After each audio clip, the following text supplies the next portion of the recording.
வணக்கம். தந்தி செய்திகளுக்காக நான் வைகரை வருணன். இன்றைய நாளின் டாப் செய்திகளை பார்க்கலாம்.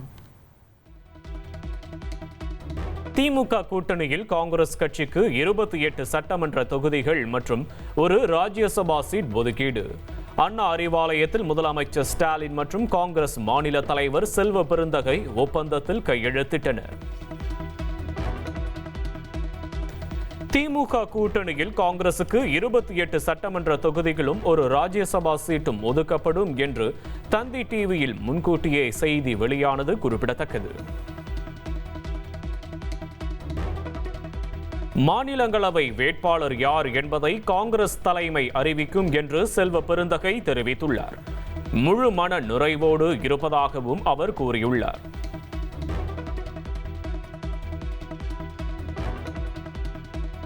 ராஜ்யசபா தேர்தலில் திமுக சார்பில் போட்டியிடும் வேட்பாளர்கள் அறிவிக்கப்பட்டுள்ளனர். அதன்படி திருச்சி சிவா, கான்ஸ்டன்டைன் ரவீந்திரன் போட்டியிடுகின்றனர். மாநிலங்களவை தேர்தலில் அதிமுக சார்பில் தம்பிதுரை வேட்பாளராக அறிவிப்பு. பாமகவுக்கு ஒரு மாநிலங்களவை சீட் ஒதுக்கியது அதிமுக. திமுக கூட்டணியில் இதுவரை 3 கட்சிகளுடன் ஒப்பந்தம் கையெழுத்தாகி உள்ளது. காங்கிரஸ், IUML, மனிதநேய மக்கள் கட்சியுடன் இதுவரை ஒப்பந்தம்.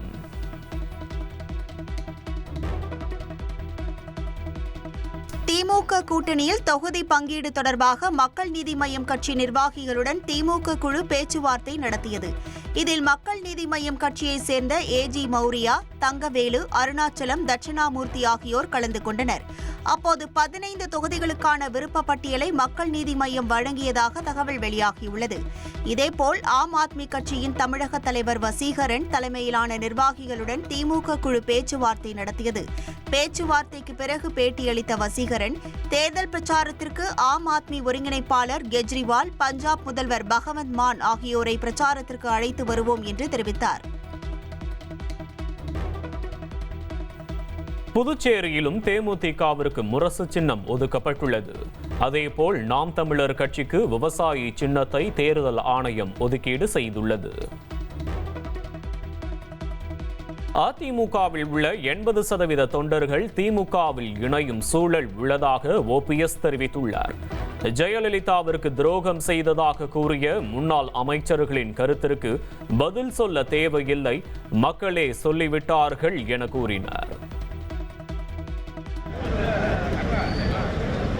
கடுமையான எதிர்ப்புகளை தொடர்ந்து திருச்சி ரயில்வே கோட்ட மேலாளர் அலுவலக நுழைவு வாயிலில் பொறிக்கப்பட்டிருந்த ஹிந்தி எழுத்துக்களை ரயில்வே நிர்வாகம் அகற்றியுள்ளது. ஹிந்தி மற்றும் ஆங்கில பெயர் பலகை வைக்கப்பட்டதற்கு முதலமைச்சர் ஸ்டாலின் கண்டனம் தெரிவித்திருந்தார்.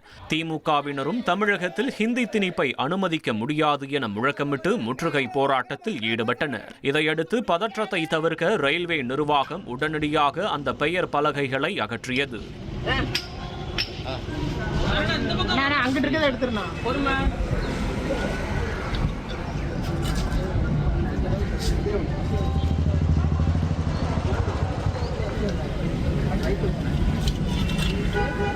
இனி வரும் காலங்களில் உள்ளூர் மொழிக்கு முக்கியத்துவம் அளிக்கப்படும் என்றும் ரயில்வே தரப்பில் உறுதியளிக்கப்பட்டுள்ளது.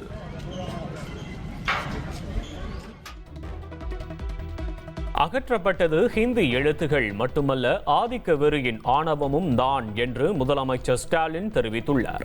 திருச்சியில் ரயில்வே அலுவலகத்தின் ஹிந்தி பெயர் பலகை குறித்து எக்ஸ் பக்கத்தில் பதிவிட்டுள்ள அவர், துரோகம் இழைப்போர் தமிழ்நாட்டு மக்களால் அகற்றப்படுவார்கள் என்று குறிப்பிட்டுள்ளார். தஞ்சையில் தவேக நிர்வாகிகள் சந்திப்பு கூட்டத்தில் கட்சியின் தலைவர் விஜய் பங்கேற்று உரையாற்றினார். பச்சை துண்டு அணிந்து விஜய் பிரச்சார வாகனம் மீது ஏறியதுமே தவேக நிர்வாகிகள், தொண்டர்கள் கட்சி துண்டை சுழற்றியபடி ஆர்ப்பரித்தனர்.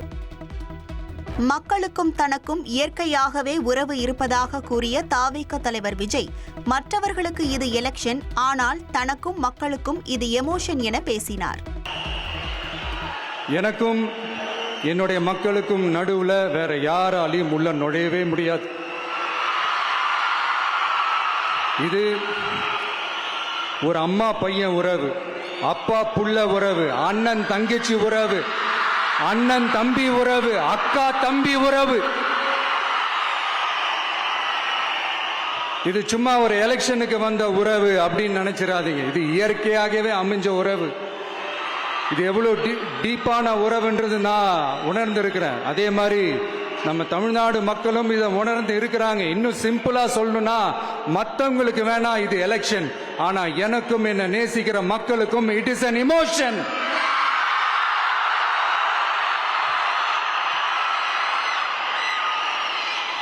And it is not an ordinary emotion.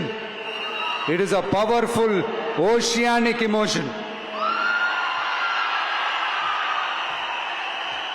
இப்படி இருக்கும்போது வீட்டுக்கு வீடு விஜய், தமிழ்நாட்டுக்காக விஜய், வெற்றி பேரணியில் தமிழ்நாடு, இதெல்லாமே 100% இந்த எலெக்ஷன்ல அது ப்ரூவ் ஆகும். தஞ்சை நிர்வாகிகள் சந்திப்பில் தண்ணீர் பஞ்சம் தொடர்பான தினத்தந்தி கட்டுரையை மேற்கோள் காட்டி பேசிய விஜய், திமுக ஆட்சியில் தண்ணீர் கனிம வளம் தொடங்கி தமிழ்நாடே திவாலாகிவிட்டதாக குற்றஞ்சாட்டினார். ஒரு ரிப்போர்ட் ஒன்று வெளியிட்டிருந்தாங்க, அது கூட தினத்தந்தி நியூஸ்ல கூட வந்துச்சு. உடனே கூகுள் பண்ணி எதுவும் தேடாதீங்க, உங்க ஏஜென்சி வச்சு எதுவும் சர்வே கிர்வே எடுக்காதீங்க. எதுக்கு உங்களுக்கு சிரமம்? நானே என்னன்னு சொல்றேன். தண்ணீர் திவால் அப்படின்ற அந்த தலைப்புல தண்ணியே இல்லாம திவால் ஆக போகுது அப்படின்ற அந்த கட்டுரை படிக்கும் போது உண்மையிலேயே மனசுக்கு ரொம்ப பகீர்னு இருந்தது. இந்தியாவிலேயே, அது முக்கியமா நம்ம தமிழ்நாட்டில் இன்னும் கொஞ்ச காலத்திலேயே தண்ணியே இல்லாம திவாலாக போகுதாம். அதுக்கு காரணம் நிலத்தடி நீரை பாதுகாக்காம விட்டது தான் காரணமா. மண்ணையும் மணலையும் கொள்ளையடிச்சா பின்ன வேற என்ன நடக்கும்? மலைகளை முழுகினா பின்ன வேற என்ன நடக்கும்? கனிம வளங்களை கொள்ளையடிச்சா பின்ன வேற என்ன நடக்கும்? இந்த மணல் கொள்ளையில ஈடுபட்டவங்களை மேல நீங்க சரியா நடவடிக்கை எடுக்கலன்னு அது போதுமானதாக இல்லை அப்படின்ட்டு சென்னை உயர்நீதிமன்றம் சொன்னிச்சே, மறந்துட்டீங்களா? இந்த மணல் கொள்ளை, கனிம வள கொள்ளை, இதுக்கெல்லாம் காரணம் மணல் மாஃபியா குரூப் தான் மதுரை உயர்நீதிமன்றம் அந்த கிளை சொன்னிச்சு. அதை மறந்துட்டீங்களா? இந்த மணல் மாஃபியா குரூப்புக்கு ஆதரவு அளிக்கிறது யாரு? உங்க திமுக கவர்மெண்ட் தானே. அது இல்லைன்னு சொல்ல முடியுமா? அவங்களோட டீலிங்ல இருக்கிறது யாரு? நீங்க தானே. அது இல்லைன்னு சொல்ல முடியுமா? தண்ணி திவாலாக போகுது, மணல் திவாலாக போகுது, கனிம வளம் திவாலாக போகுது. மொத்தத்தில் உங்க ஆட்சியில தமிழ்நாடு திவாலாக போகுது.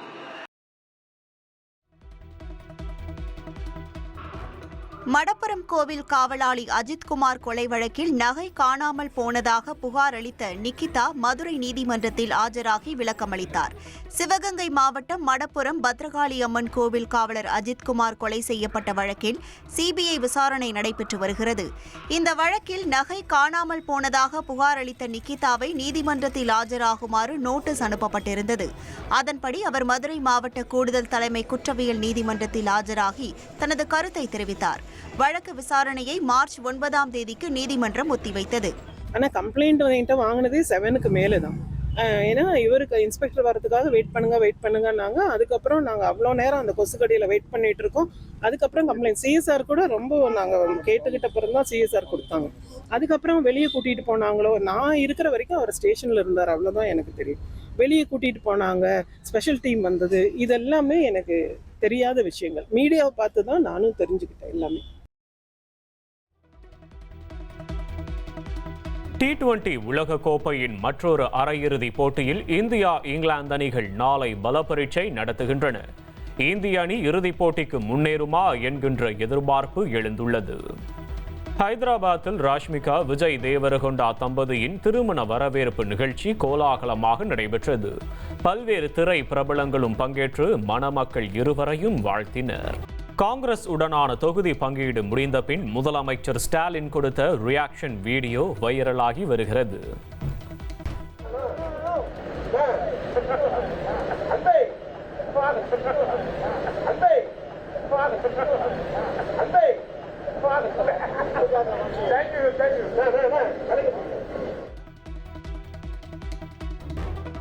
சென்னையில் ஆபரண தங்கத்தின் விலை இரண்டாவது நாளாக சவரனுக்கு 2120 ரூபாய் சரிந்துள்ளது. 1 கிராம் 15,200 ரூபாய்க்கும், 1 சவரன் தங்கம் 1,21,600 ரூபாய்க்கும் விற்பனை செய்யப்படுகிறது. சென்னையில் தங்கத்தை தொடர்ந்து வெள்ளி விலையும் கிலோவுக்கு 20,000 ரூபாய் குறைந்துள்ளது. 1 கிராம் 295 ரூபாய்க்கும், 1 கிலோ கட்டி வெள்ளி 2,95,000 ரூபாய்க்கும் விற்பனை செய்யப்படுகிறது. கோவையின் காவல் தெய்வமான கோணியம்மன் கோயில் தேர் திருவிழா கோலாகலமாக நடைபெற்றது. பல்லாயிரக்கணக்கான பக்தர்கள் பங்கேற்று தேரை வடம் பிடித்து இழுத்தனர். ஈரான் போர் பதற்றம் காரணமாக நாமக்கல் மண்டலத்தில் முட்டை ஏற்றுமதி கடும் பாதிப்பை சந்தித்துள்ளது. நாமக்கல் மண்டலத்தில் நாள்தோறும் சுமார் 6 கோடி முட்டைகள் உற்பத்தியாகி வளைகுடா நாடுகளுக்கு ஏற்றுமதி செய்யப்படும் நிலையில் மத்திய கிழக்கு நாடுகளில் நிலவும் போர்ச்சூழல் காரணமாக கப்பல் போக்குவரத்து பாதிக்கப்பட்டதால் 3.5 கோடி முட்டைகள் கண்டெய்னர்களில் தேக்கமடைந்துள்ளதாக ஏற்றுமதியாளர்கள் தெரிவித்துள்ளனர். இதனால் முட்டை விலையும் சரிவடைந்துள்ளதாக கூறப்படுகிறது.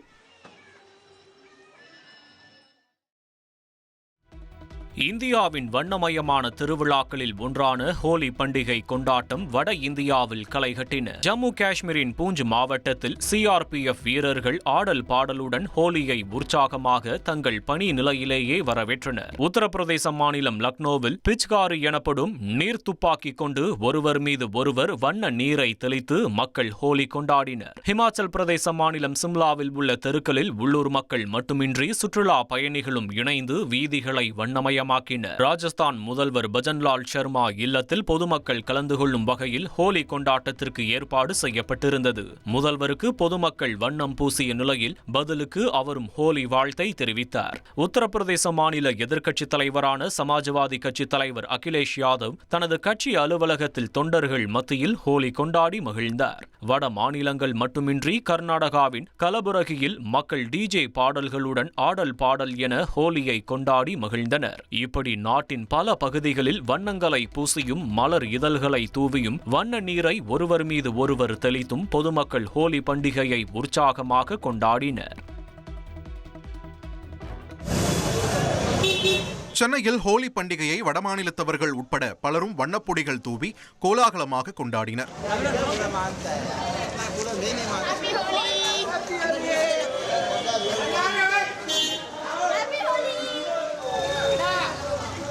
சவுகார்பேட்டை தங்கசாலை பகுதியில் நடந்த ஹோலி கொண்டாட்டத்தில் ஒருவருக்கொருவர் வண்ணப்பொடிகளை தூவி மகிழ்ச்சியை பகிர்ந்து கொண்டனர். சகோதரத்துவம், ஒற்றுமையை வெளிப்படுத்தும் விதமாக ஹோலி வாழ்த்துக்களை பரிமாறிக்கொண்டனர்.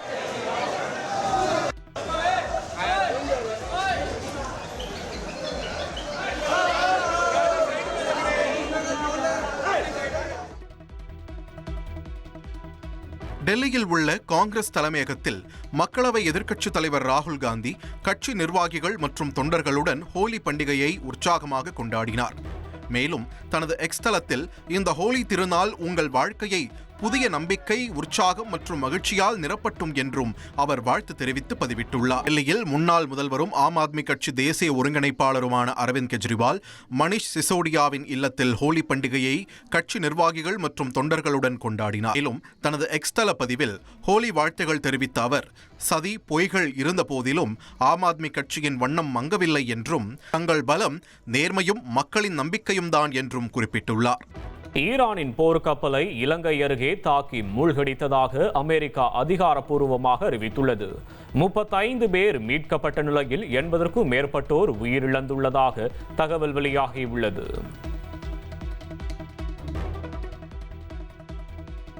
இஸ்ரேல் அமெரிக்கா நடத்திய கூட்டு தாக்குதலில் ஈரானின் நாடன்ஸ் எரிபொருள் செறிவூட்டும் நிலையத்தில் சேதம் ஏற்பட்டுள்ளதாக சர்வதேச அணுசக்தி நிறுவனம் தெரிவித்துள்ளது. சேட்டலைட் படங்களின் அடிப்படையில் நிலத்தடி அமைப்பின் நுழைவு கட்டிடங்களில் சமீபத்திய சேதம் இருப்பது உறுதி செய்யப்பட்டது. ஆனால் கதிர்வீச்சு கசிவு எதுவும் இல்லை என்றும் பொதுமக்களுக்கு அபாயம் இல்லை என்றும் சர்வதேச அணுசக்தி நிறுவனம் கூறியுள்ளது.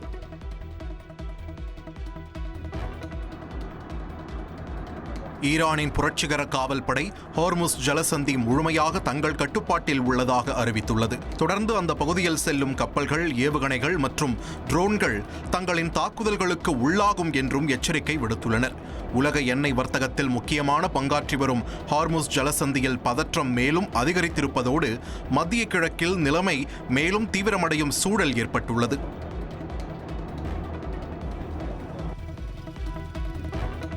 ஈரான் அணுகுண்டு தயாரித்து வருவதாக இதுவரை எந்த ஆதாரமும் கிடைக்கவில்லை என சர்வதேச அணுசக்தி அமைப்பு தெரிவித்துள்ளது.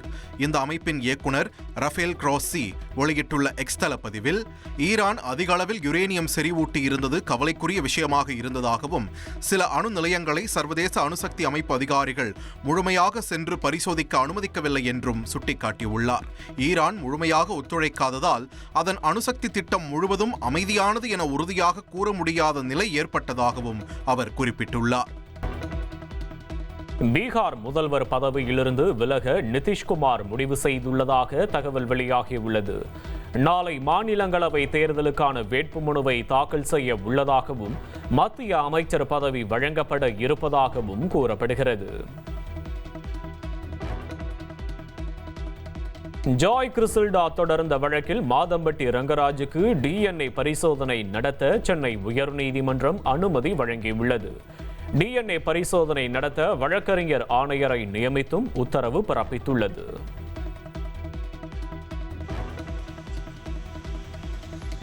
மதுரையில் முல்லை பெரியாறு கூட்டு குடிநீர் திட்டத்தின் கீழ் அமைக்கப்பட்ட மேல்நிலை நீர்த்தேக்க தொட்டியில் ஏற்பட்ட கசிவால் குடிநீர் தொடர்ந்து வெளியேறியது.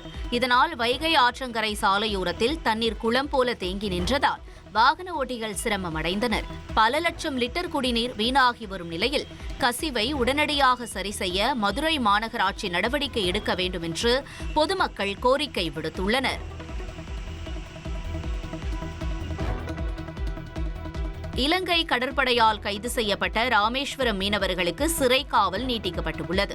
கடந்த 19ஆம் தேதி ராமேஸ்வரம் மீன்பிடி துறைமுகத்திலிருந்து கடலுக்கு சென்ற 12 மீனவர்கள் எல்லை தாண்டி மீன்பிடித்ததாக இலங்கை கடற்படையால் கைது செய்யப்பட்டு சிறையில் அடைக்கப்பட்டனர்.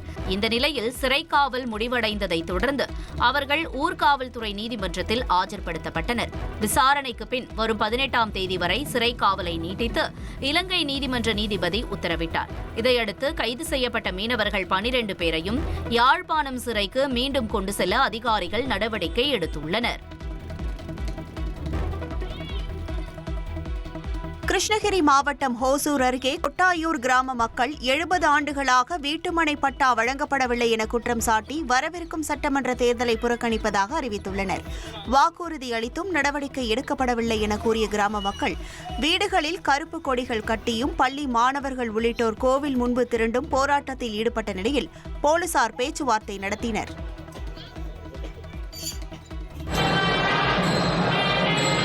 மாசி மகத்தை முன்னிட்டு திருவண்ணாமலை அருணாச்சலேஸ்வரர் கோயில் வளாகத்தில் அண்ணாமலையாருக்கு மன்னர் மகுடம் சூட்டும் நிகழ்வு விமரிசையாக நடைபெற்றது. இதற்கு முன் வள்ளாள மகாராஜாவுக்கு திதி வழங்கும் மரபு நடைபெற்றதை தொடர்ந்து உற்சவமூர்த்திக்கு சிறப்பு அபிஷேகம் மற்றும் ஆராதனைகள் செய்யப்பட்டது.